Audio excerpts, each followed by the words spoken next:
자, 이제 68페이지 열이 이동하는 방식인데요. 열은 아까 전에 앞에서 말씀드렸지만 고온에서 저온으로 이동을 하고요. 양적인 개념으로 생각하면 된다고 했죠. 열이 많은 곳에서 적은 곳으로 이동을 하는데 열이 어떻게 이동하느냐에 대해서 이제 세 가지를 배울 건데요. 전도, 대류, 복사 이렇게 이제 세 가지 방식이 있어요. 전도, 대류, 복사.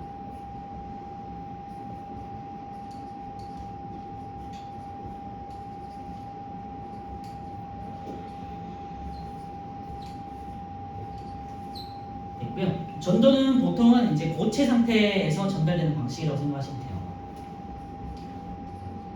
물체가 이제 고체로 돼 있을 때, 예를 들면 뭐 금속이든 비금속이든 고체로 돼 있을 때 이제 보통 이제 전달되는 방식이고요. 대류 같은 경우는 보통은 액체와 기체 상태일 때,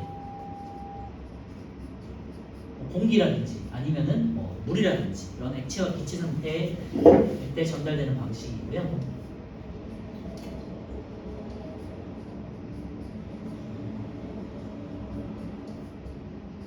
복사 같은 경우는 이제 특별히 뭐 물질의 상태에 상관없이 얘는 이제 뭐 직접적으로 전달되는 거니까 이따가 다시 말씀드리고요.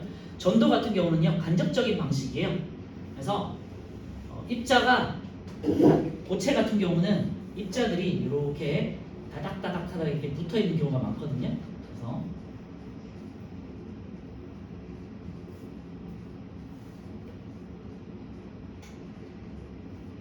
그래서 여기를 만약에 이렇게 금속이에요. 금속의 한 부분을 이렇게 데웠어요.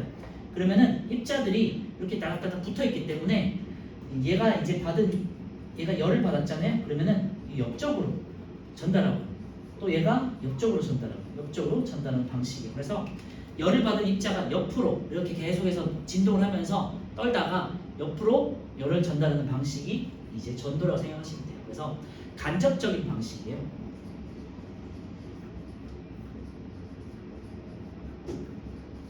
입자에서 입자 사이로, 입자에서 입자 쪽으로 옆에 있는 입자에 열을 전달하는 방식이에요. 이렇게 뭔가를 내가 예를 들면은 뭐 물건을 전달할 때 제가 앞에 있는 학생에게 전달했어요. 자, 시험지를 나눠주자 할 때 여기 앞에 있는 친구한테 줬어요.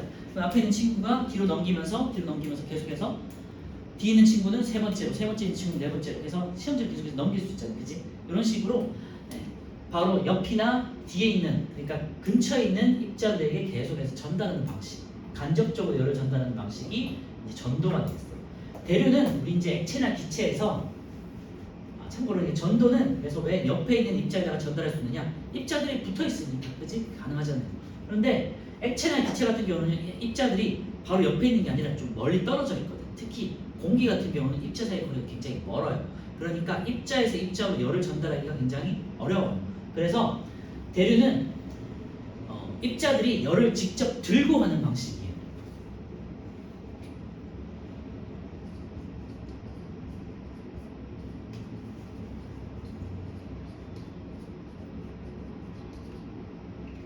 그래서 예를 들면은 우리가 물 같은 거 끓일 때요, 여기 한쪽에서 이렇게 물을 데우면 만약에 입자들이 여기가 이제 보글보글 하면서 이제 끓잖아요, 그죠?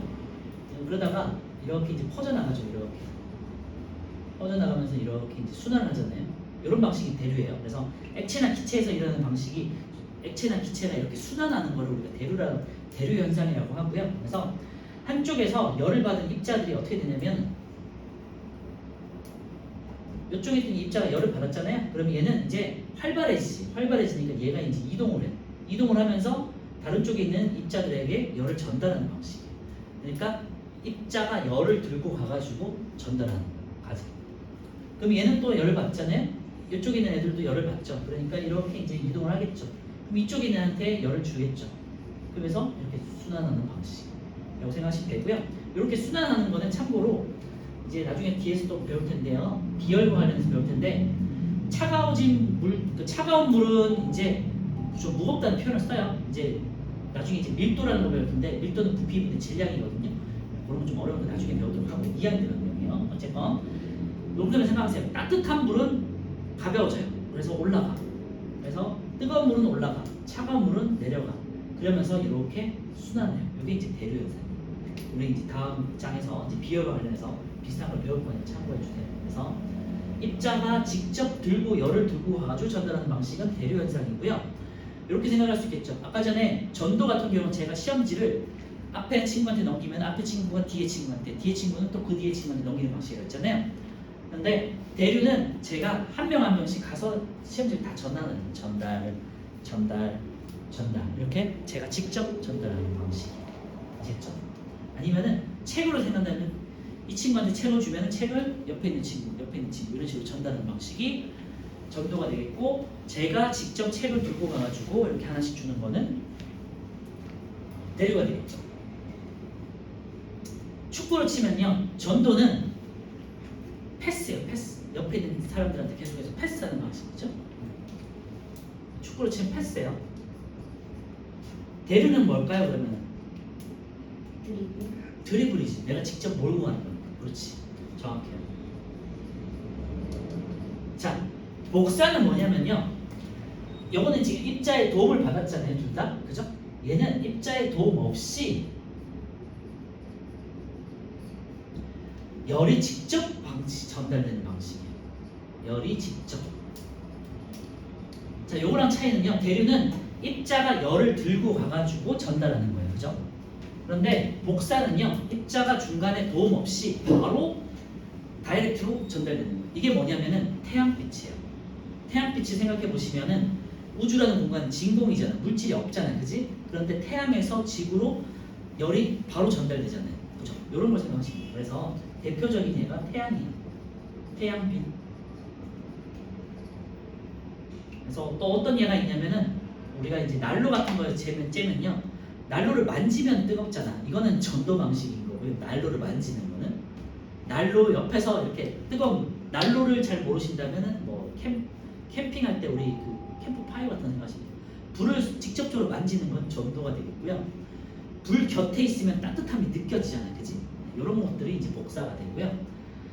제가 시험지나 책으로 생각하면요, 다시 정리하면요, 시험은 전도는 시험지를 제가 앞에 학생이 주면은 앞에 학생이 뒤에 학생이 세 번째, 이런 식이 전도라고 했죠.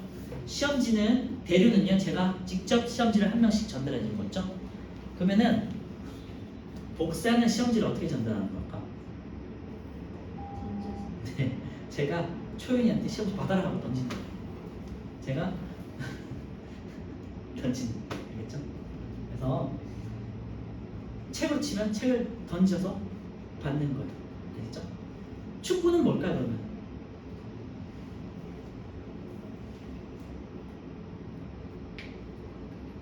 센터링이에요. 센터링. 뻥 하고 쳐가지고 골대까지 바로 그냥 이제 최전방까지 전달하는 방식. 그래서 축구를 치는 게 센터링이 되겠죠. 롱볼 이렇게 표현할 수 있겠지. 그래서 그런 식으로 전도 대류 복사에 대한 개념은 조금 쉽진 않으니까 이런 식으로 조금 이제 아까 제가 말씀드린 그런 예를 한번 생각해 보시면 조금 잘 이해가 될 거예요.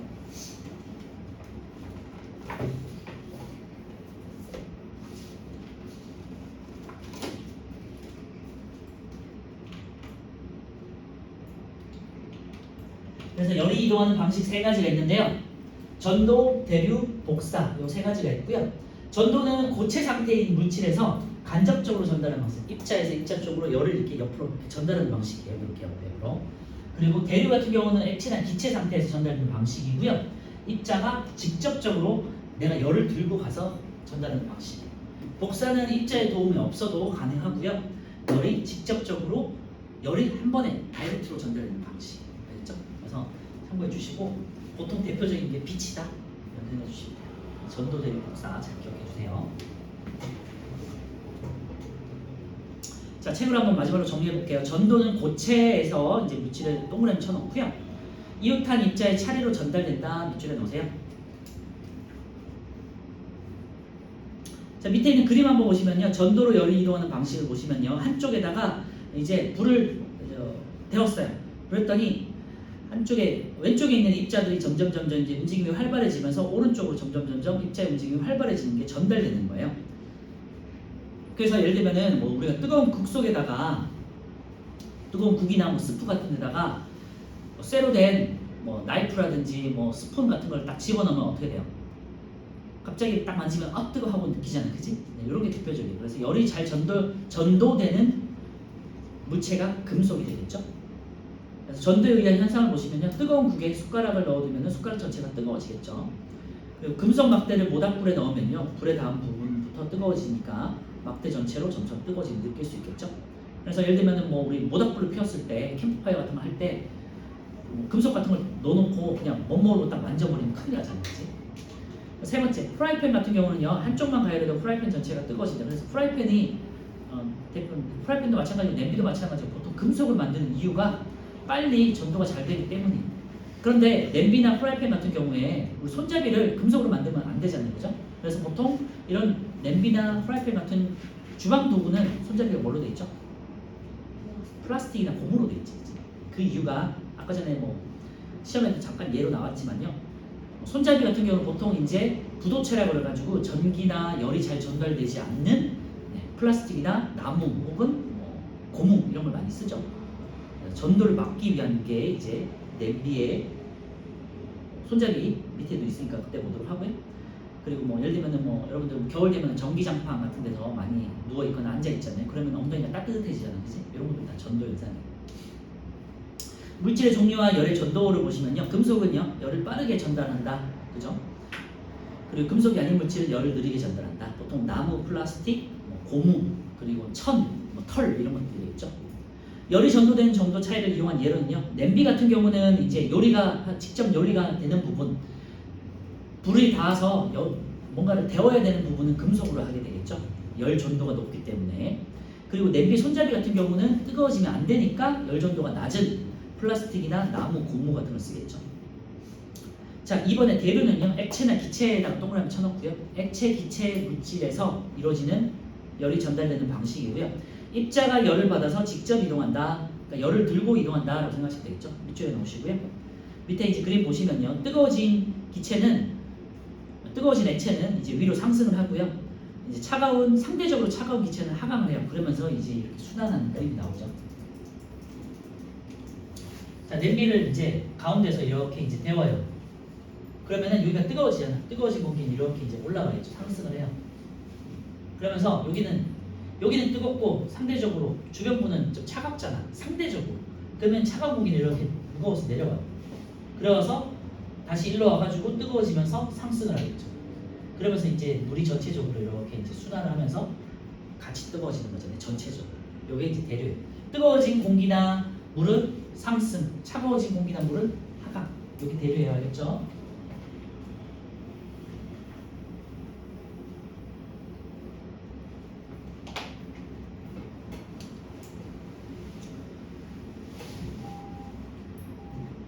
그래서 이제 그림 오른쪽에 보시면요, 열을 얻어서 따뜻해진 물은 이제 위로 이동한다 돼 있는데, 이제 가벼워져서인데 그거 나중에 말씀드릴게요.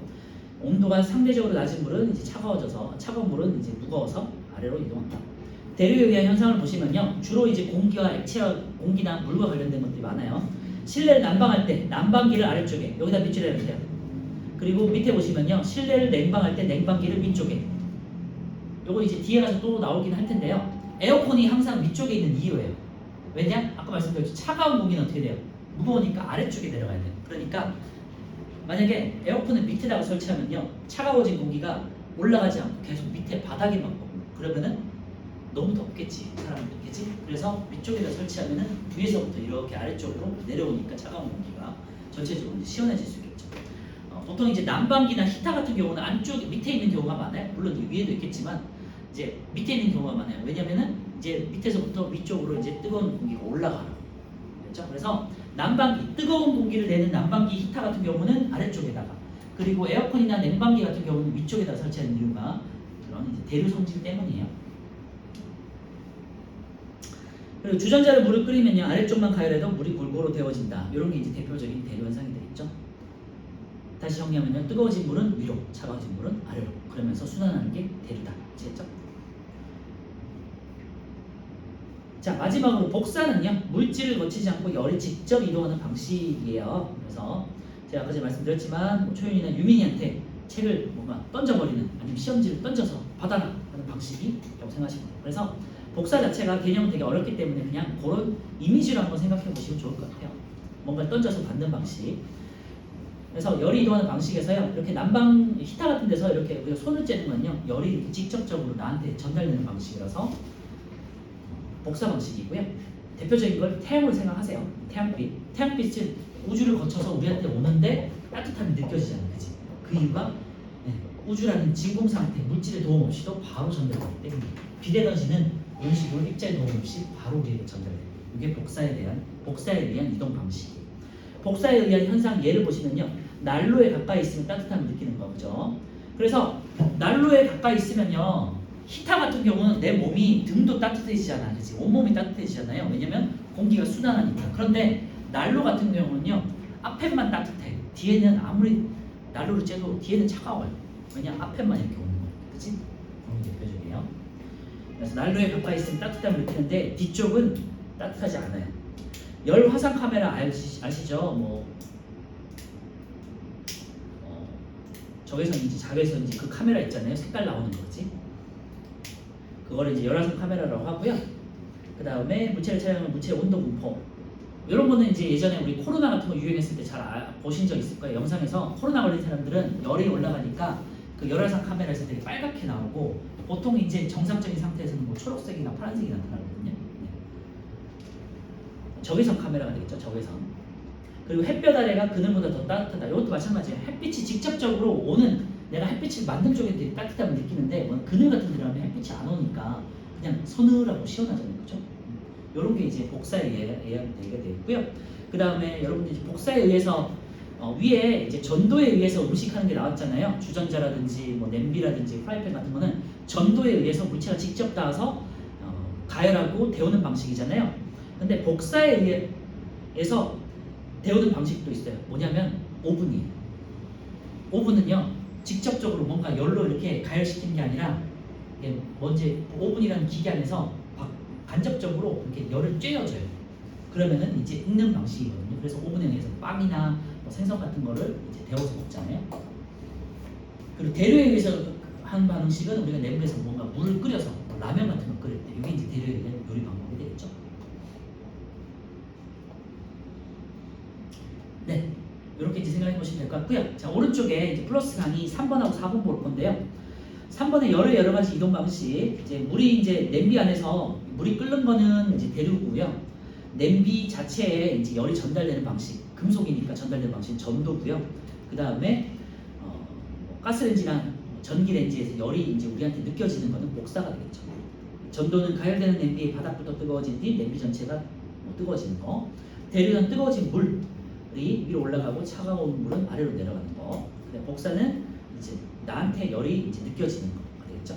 열의 이동 방식 비유돼 있는데 전도, 대류, 복사 보시면요, 제가 했던 내용보다는 조금 더 신식이에요. 스마트폰.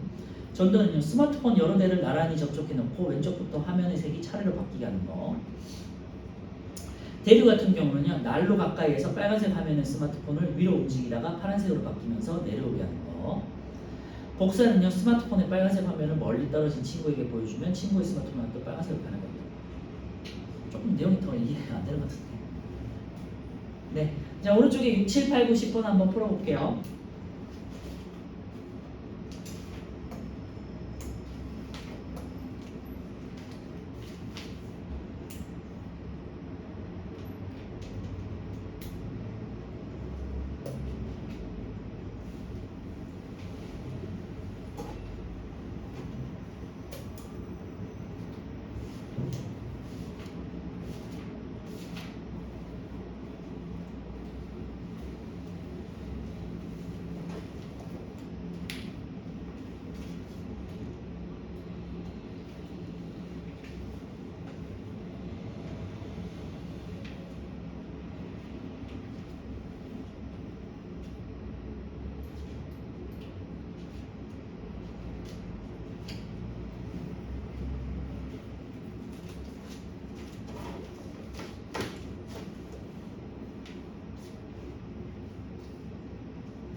자, 6번에 1번은요. 전도는 입자가 직접 이동해서 열을 전달한다. 입자가 직접 이동하는 건 이제 대류였죠. X고요. 전도는 주로 고체 상태 맞죠? O가 되겠고요. 복사는 입자의 움직임이 이웃한 입자의 차례로 전달된다. 이거는 이제 전도에 대한 내용이죠. 그러니까 X. 떨어져 있는 두 물체 사이에도 열이 이동할 수 있죠. 이게 이제 O가 되겠죠. 떨어져 있는 물체 사이에 열이 직접 이동하는 방식 복사예요. 그래서 XO, XO. 7번은 이제 전도에 대한 내용이 되겠고요. 왼쪽부터 가열을 해가지고 오른쪽으로 전달되겠죠. 그래서 OPQ 방식으로 OPQ 쪽으로 이제 이동하겠죠. 8번은요. 열이 전도되는 정도는 물질의 종류에 따라 다르다. 구리나 스테인리스와 같은 금속은 열을 빠르게 전달하고요. 나무, 플라스틱과 같이 금속이 아닌 물질은 열을 느리게 전달한다. 보통 이제 구리, 스테인리스 같은 금속을 보통 우리가 도체라고 표현해요. 전기나 열을 잘 전도하는 물질을 도체. 도체, 부도체라고 하고요. 도체는 이제 금속을 말해요, 보통은.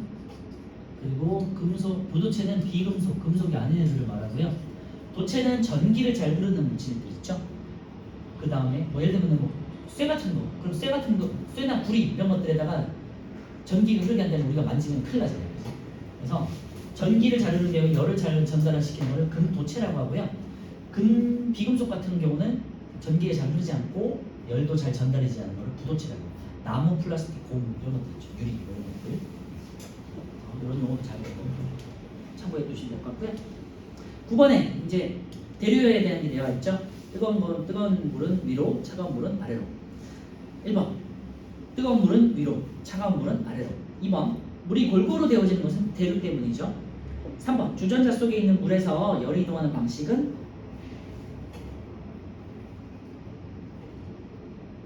뭐 액체에서 열이 이동하는 방식이다.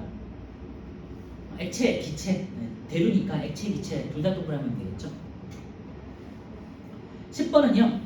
가 같은 경우는 이제 냄비 아래쪽으로 가야 되면 냄비 속에 물, 액체가 이제 데워지는 거니까 대류가 되겠고요. 나는요. 금속 막대를 한쪽 끝이 불에 닿아 있으면 반대쪽부터 뜨거워진다. 이건 이제 전도에 대한 거겠죠. 계속 만지고 있으면 뜨거워지겠지. 다는요. 모닥불 옆에 손을 가까이 하면 손이 따뜻함을 느끼는 것은 복사에 의한 거겠죠.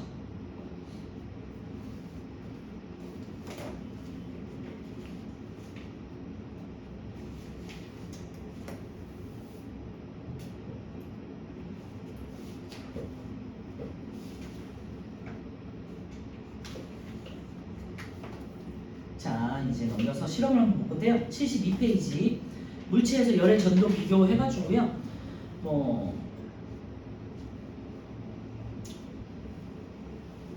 실험들이 나와 있어요. 보시면요. 첫 번째, 왼쪽에는 검은색 종이를 붙인 플라스틱 판이고요. 두 번째는 검은색 종이를 붙인 금속 판이네요. 그래서 플라스틱 판에 검은색 종이를 붙인 거, 그다음에 오른쪽에는 금속 판에 검은색 종이를 붙였어요. 뭐 예상하시겠지만 금속 판이 조금 더 열을 잘 전달한다는 거죠. 그죠? 그러니까 2번 뜨거운 물을 담은 비커에다가 이번에 금속 추 2개를 넣었어요. 그러니까 금속이니까 굉장히 빨리 뜨거워지겠죠.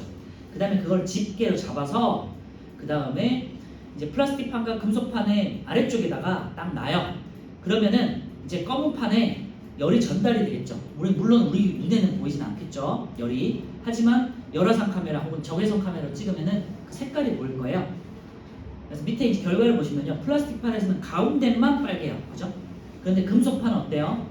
전체적으로 이제 빨간 것부터 노란 것까지 전체적으로 빨간색이 퍼지고 있는 걸 볼 수 있죠? 그래서 아, 금속판이 열이 잘 전달되는구나. 열이 잘 전도되는구나. 라는 걸 확인한 실험이에요. 그래서 빨간색일수록 온도가 높고요.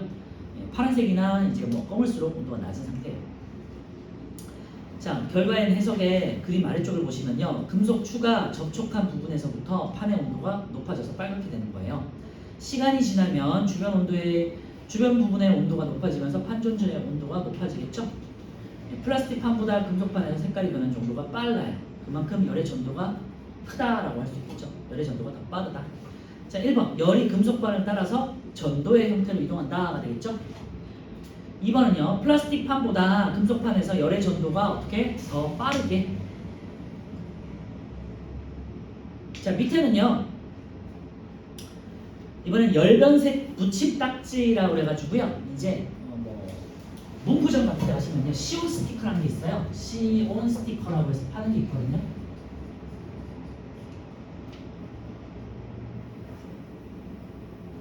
시온 스티커는요 이렇게 딱 스티커인데 딱 붙여놓으면요 색이 변하는 스티커예요. 그래서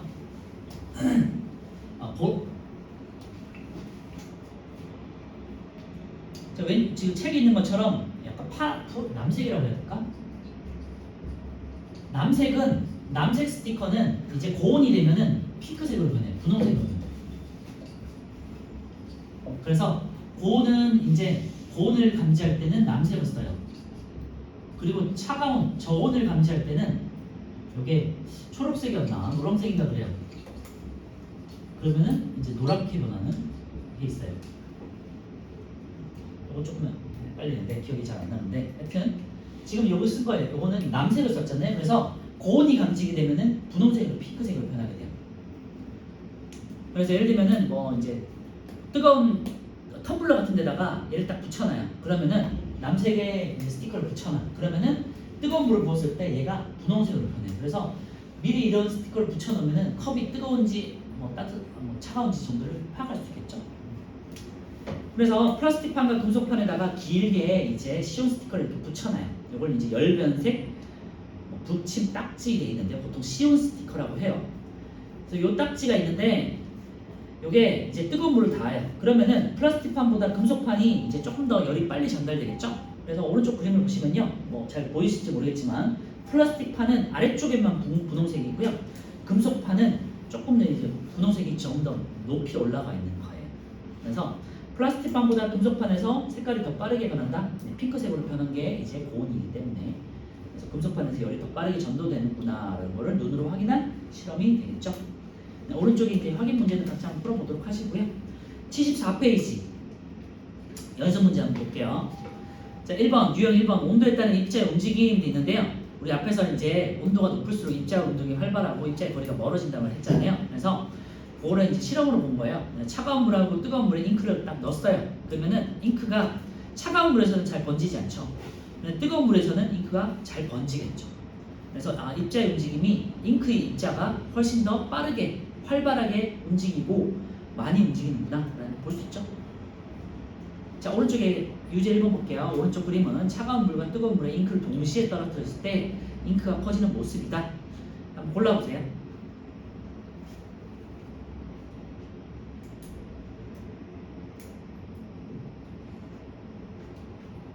뭐 하나죠. 모두 고르시오 돼 있지만 니은만 맞아요. 기억, 차가운 물에서는 잉크가 퍼지지 않는다 그랬는데 차가운 물에서는 잉크는 퍼져요. 하지만 천천히 퍼지겠죠. 근데 언젠가는 다 퍼질 수는 있겠죠. 시간이 지나면 차가운 물보다 뜨거운 물에서 잉크가 더 빠르게 더 활발하게 이동하는 거고요. 디귿, 차가운 물과 뜨거운 물에서 입자의 움직임은 동일하다. 근데 동일하지 않아요. 온도에 따라서 열이 많고 고온일수록 입자의 움직임이 더 활발하다. 그렇죠? 자, 2번 유형 2번 볼게요. 고체에서 열의 이동 전도인데요. 한쪽에다가 이제 금속 막대 한쪽에다가 이제 가열을 하고 그 사이사이에다가 촛농으로 금속 막대를 붙여놨어요. 나무 막대를 붙여놨네요. 그러니까 촛농으로 나무 막대가 붙어있다가 촛농은 열이 닿으면은 녹아서 녹겠죠. 그러니까 나무 막대가 이제 떨어질 수 있겠죠. 그래서 떨어지는 순서는 1, 2, 3, 4 순으로 떨어지겠죠. 촛농이 녹으니까. 그래서 가열한 곳에서 가까운 쪽에부터 원쪽으로 열이 전달된다. 여기다 밑줄에 놓으시면 되겠죠. 그래서 고체는 전도에 의해서 열이 이동되는구나라는 확인한 실험이고요. 오른쪽에 유제 2번 한번 풀어볼까요?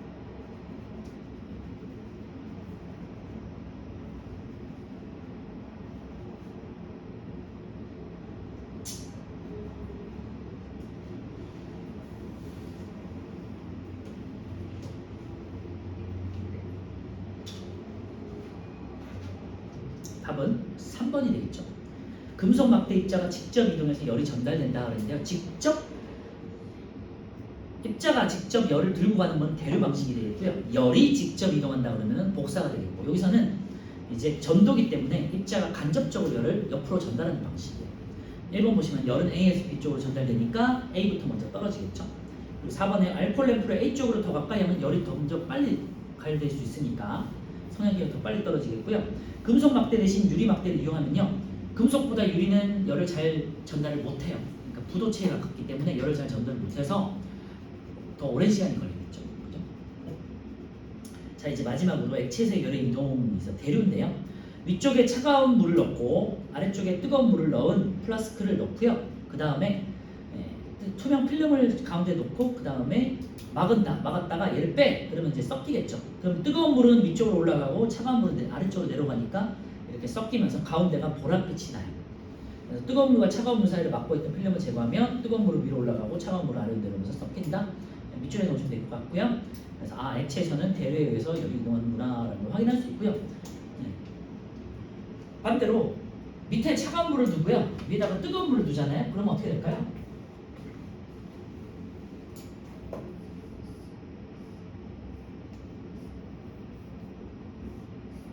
여기다가 뜨거운 물을 넣고 차가운 물을 넣고요.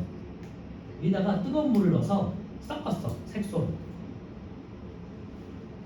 그러면요. 시간이 한 몇 분이 지날 때까지는 어느 정도 시간이 지날 때까지 얘네가 섞이지 않아요. 얘는 항상 차가운 물 파란색이고 위쪽에는 항상 뜨겁게 있어요. 빨간색으로 있어. 왜냐면은 대류 현상 때문에 얘는 항상 위쪽에 있고 얘는 항상 차갑게 아래쪽에 있거든요. 그래서 물이니까 섞일 것 같잖아요. 아니에요. 의외로 차가운 물과 뜨거운 물은 다른 성질을 가지고 있어서 이렇게 분리가 되는 거예요. 그러다가 식으면은 점점 이제 섞이게 되겠죠. 이렇게 나도 예상할 수 있어야 돼요. 자, 오른쪽에 유제 한번 풀어볼게요.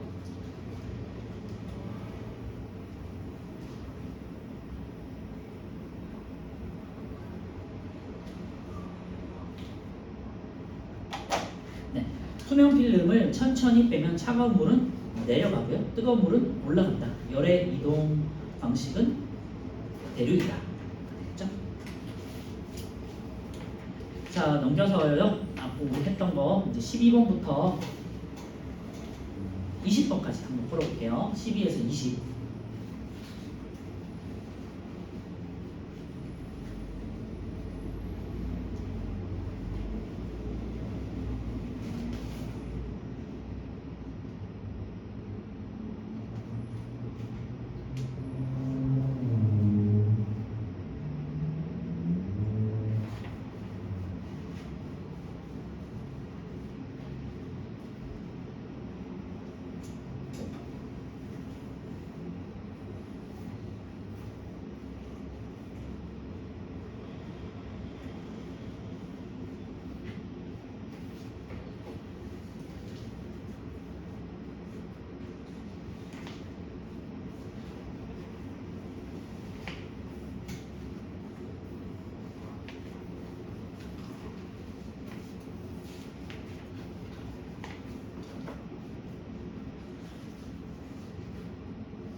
혹시 풀다가 궁금한 거 있으면 꼭 질문해 주세요. 아시겠죠?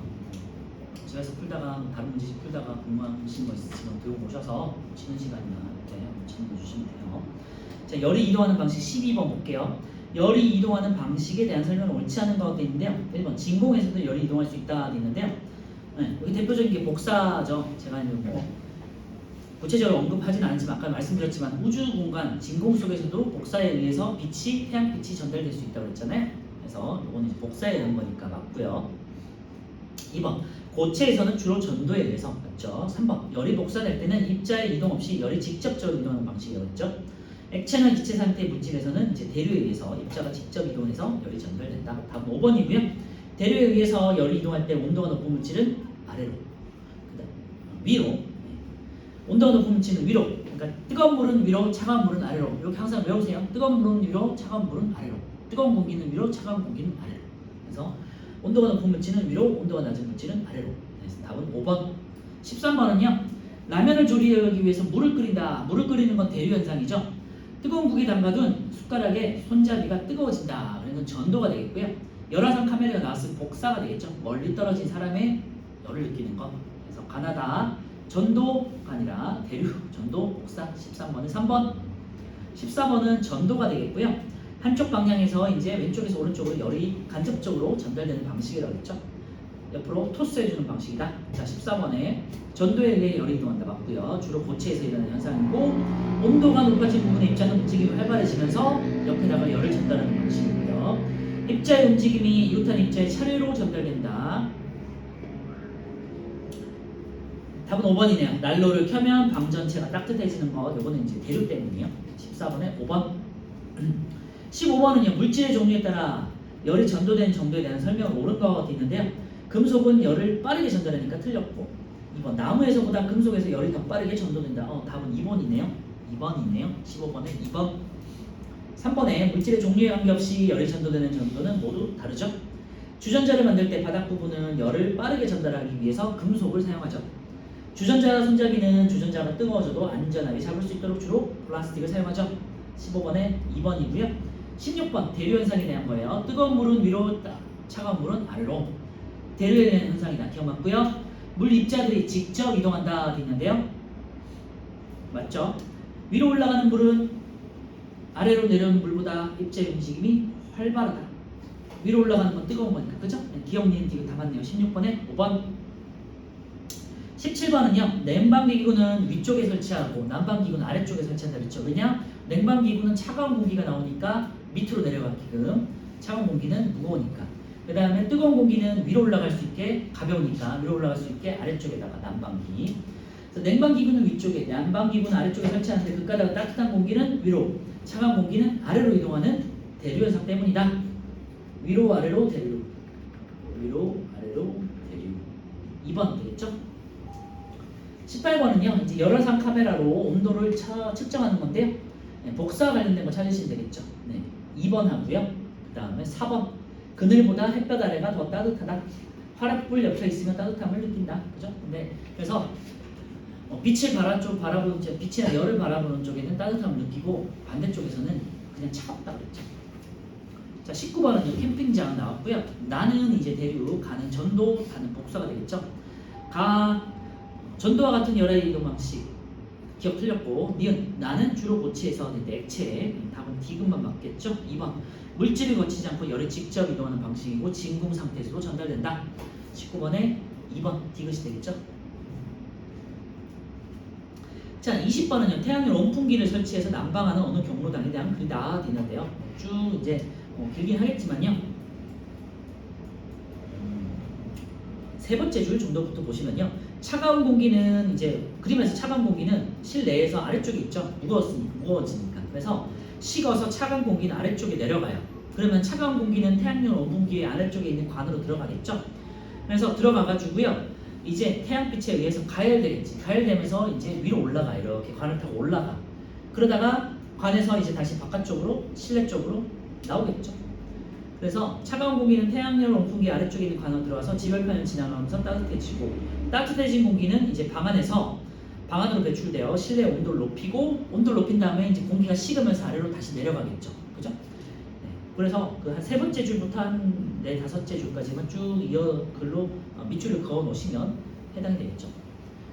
그래서 햇볕이 강할 때는 0도씨의 차가운 공기가 100도씨 정도까지 따뜻해져서 배출되기도 한다. 자, 기억. 태양의 열이 지변편까지 이동하는 것은 대류 때문이죠. 네. 뜨거워진 공기가 뜨거워진 공기는 위로, 차가운 공기는 아래로. 그래서 차가운 공기가 이제 지변판으로 이동하는 것은 차가워져서 내려가면서 들어가는 거죠. 그래서 대류 이 현상이고요. 태양열 온풍기에서 따뜻해진 공기는 전도의 방식으로 아니라 대류의 방식이 되겠죠. 아니구나. 죄송해요. 태양의 열이 잘못 해석했네. 태양의 열이 그러니까 태양에서 지변편까지 열이 이동하는 것은 복사에 의한 게 맞죠? 제가 이제 실내를 봤거든요.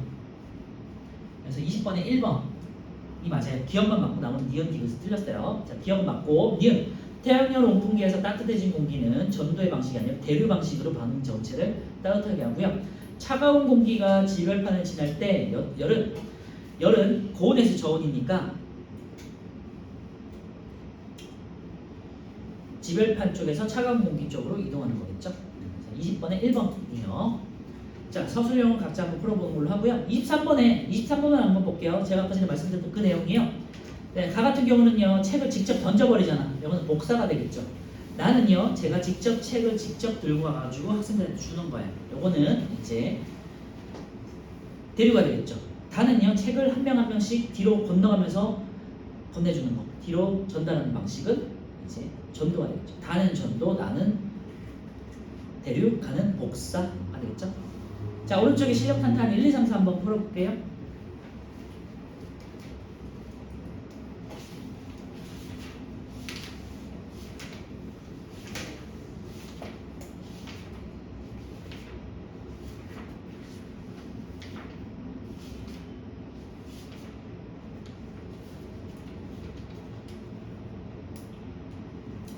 숙제는 오늘 중단 기출 문제예요. 뒤쪽에 아시죠? 중단 기출 문제에 있는 3단원에 있는 열의 이동에서 31페이지에서 33페이지까지 한번 풀어보시면 돼요.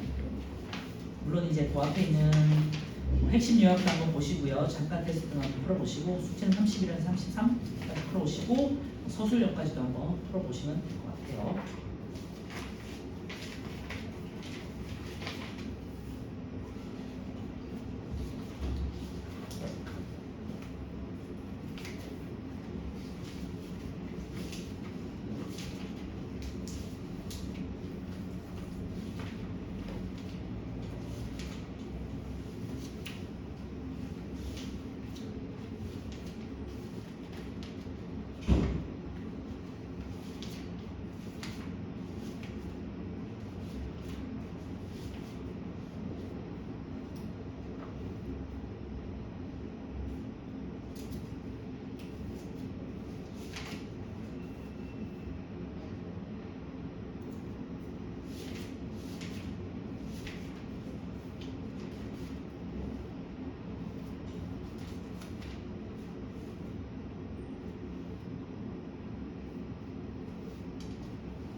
자, 1번 차가운 물과 뜨거운 물이 든 컵에 동시에 잉크를 떨어뜨렸어요.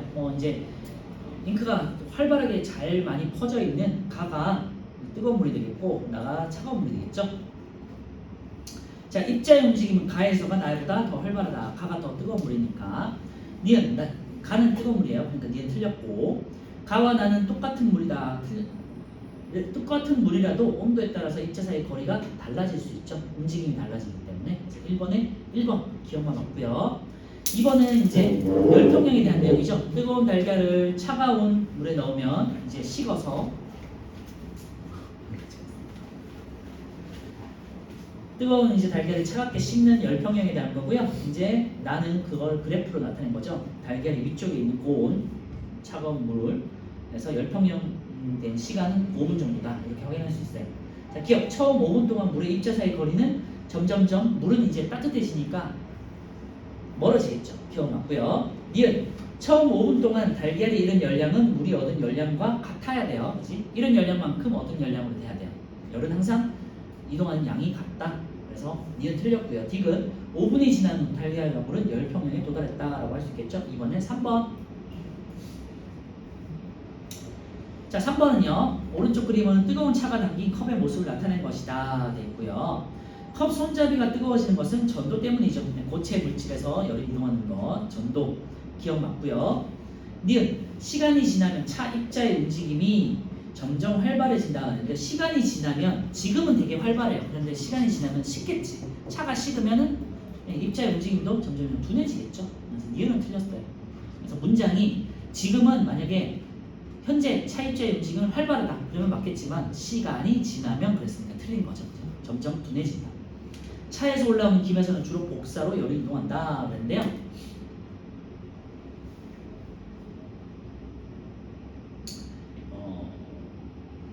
액체나 기체에서는 주로 이제 대류에 의해서 열이 이동하는 거죠. 그 다음에 김은요 기체일까 액체일까?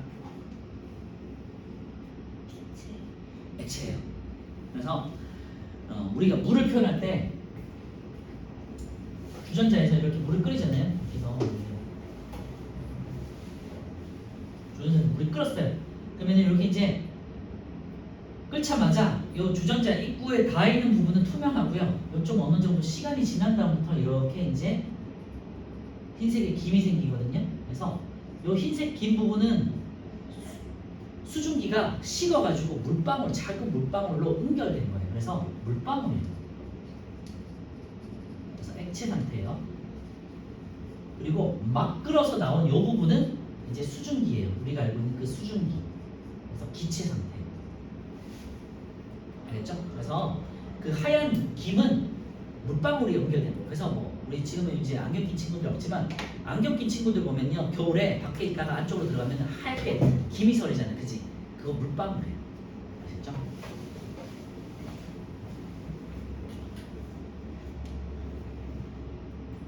어쨌건 뭐 김은 액체이기도 하고요. 그 다음에 김은 이제 대류에 의해서 열이 전달되는 방식이죠. 액체이기 때문에. 4번요. 전통 과학 기술에 대한 신문 기사의 일부이다 있고요. 이제 우리 요즘은 잘 모르겠지만 그 온돌이라고 해가지고 시골집 같은 데 가면은 아직도 있는 곳이 있긴 한데 그런 온돌에 대한 내용이에요. 그래서 한옥은 온돌을 설치해야 했는데 아궁이에 불을 지피면 방바닥 아래 널찍한 돌이 구들장이 아궁이 쪽부터 뜨거워진다 되어 있는데요.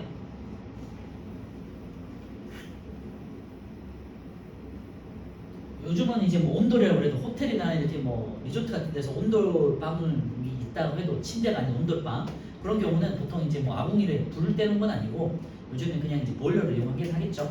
옛날 뭐 전통 가옥 같은 데 혹시 가보신 적이 있다면 한옥집이나 이런 데 있잖아요. 근데 가보시면은 여기가 실내고 여기 바깥쪽에 부엌겸해서 아궁이가 있어요. 그래서 이 아궁이라고 해가지고 이 한쪽에서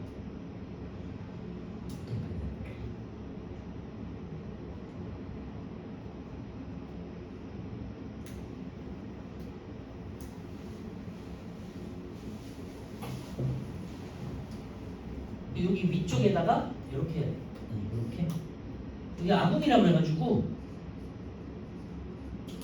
현대로 치면은 이제 가스레인지 같은 역할을 하는 게 있어요. 그래서 한쪽에 위에서는 이제 불을 떼어가지고 이제 요리 같은 걸 하고요. 그다음 밑에서는 불을 떼어서 이제 요리를 하겠죠. 근데 요리가 안 할 때도 불을 떼어. 그러면요 여기 구들장이라고 해가지고 이제 작은 돌이 깔려 있어요. 돌들이 이렇게 납작하게 깔려 있어요. 이게 구들장이에요. 넓게 편 이제 돌들이 이렇게 깔려져 있거든요. 그러면 여기서부터 데워진 돌이 옆으로 이렇게 전달되겠죠. 그러면서 아랫목이 되게 따뜻함을 일으키는데 뭐 보셔서 아시겠지만 열이 왼쪽부터 오른쪽으로 이렇게 퍼져나가는 거잖아요. 그래서